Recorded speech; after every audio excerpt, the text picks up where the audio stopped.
Bismillahirrohmanirrohim. Bid'atning paydo bo'lishidagi asosiy sabablar.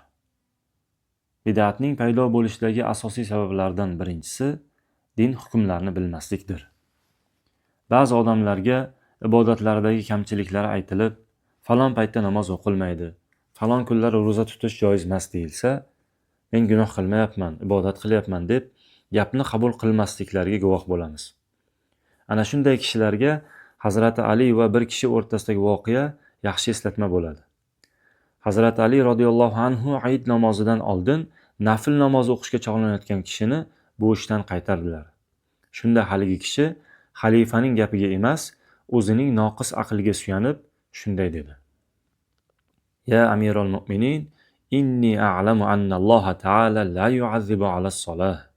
Ya'ni, ey mu'minlar amiri, ishonamanki, Alloh namoz o'qiganni azoblamaydi. Shunda Hazrati Ali unga javoban: Inni a'lamu la yusibu ala fi'lin hatta yaf'aluhu Rasululloh sallallohu alayhi va sallam aw yahussa alayhi. Ya'ni, men esa Rasululloh sallallohu alayhi va sallam o'zlari qilmagan va boshqalarni ham qilishga qiziqtirmagan ishga Alloh savob bermaydi deb bilaman dedilar. Va orqasidan fatakunu solatuka abathan wal abathu haramun fala'allahu ta'ala yu'azzibuka bihi li mukhalafatik li Rasulillahi sallallohu alayhi va sallam. Ya'ni, zero shunday ekan sening namozing abas, bekor ish. Abas haromdir. Alloh seni o'zining rasuliga xilof qilganing uchun azoblaydi deb bilaman dedilar. Vaqt o'tib, asri saodatdan uzoqlashgan sayin insonlarda ilm ozayib, jaholat ortib boraveradi.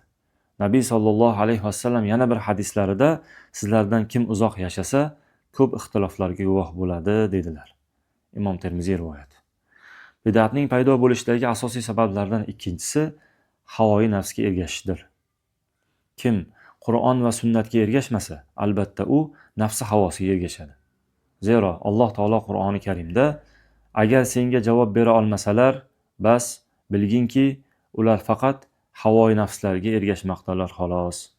Allohdan bo'lgan hidoyatsiz o'z havoyi nafsiga ergashgandan ko'ra ham gumrohroq kimsa bormi deb marhamat qilgan.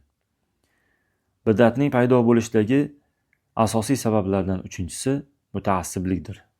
Ba'zi kimsalar o'tgan ota-bobolarining so'zlarini, ulardan qolgan urf-odatlarni mahkam ushlaydilar.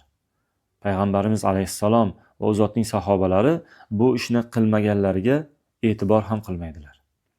Shundaylarga Qur'oni Karimda Alloh taolo ularga Alloh nozil qilgan narsaga ergashingiz deyilsa, ular yo'q, biz otalarimizni nimada topsak, shunga ergashamiz derlar, deb ularning xato qilayotganlarini eslatadi. Qolaversa, Huzayfa ibn Yamon radhiyallohu anhu mana bunday deganlar: Kullu ibadatin lam yata'abbadha ashabi Rasulillahi sallallohu alayhi va sallam fala ta'abbaduha fa innal awwala lam yadaq lil akhir maqalan fattaqulloha ya ma'sharal muslimin va khudhu tariqa man kana qablahum. Rasululloh sallallohu alayhi va sallamning ashablari qilmagan biror ibodatni qilmanglar. Zotan avvalgilar keyingilarga bu borada biror gap qoldirmagan. Ey musulmonlar jamoasi, Allohdan qo'rqinglar va sizlardan oldingilarning yo'lini mahkam tutinglar. Bid'atning paydo bo'lishidagi asosiy sabablardan to'rtinchisi kofir va mushriklarga taqlid qilishlikdir. Bugungi kundagi ba'zi kimsalarning kiyinish, yurish-turish, taomlanish va juda ko'p ishlarda g'ayridinlarga taqlid qilishi bunga misol bo'ladi. Bid'atning paydo bo'lishidagi asosiy sabablar mana shular. Endi bid'atning oqibati haqida. Bid'at oqibatida amallar xabata bo'ladi. Zotan Nabiy sallallohu alayhi va sallam kim bizning dinimizda unda bo'lmagan yangi narsani kiritsa, rad qilinadi dedilar. Hadis sharifdagi rad qilinadi degan jumla bid'atchining amallari xabata bo'lishligiga dalildir. Yana bir hadis sharifda kullu bid'atin dalalatun. Ya'ni dinda hech bir asosga ega bo'lmagan har bir bid'at zalolatdir dedilar. Zotan shunday ekan, dinimizni o'rganishga e'tiborsiz bo'lmaylik.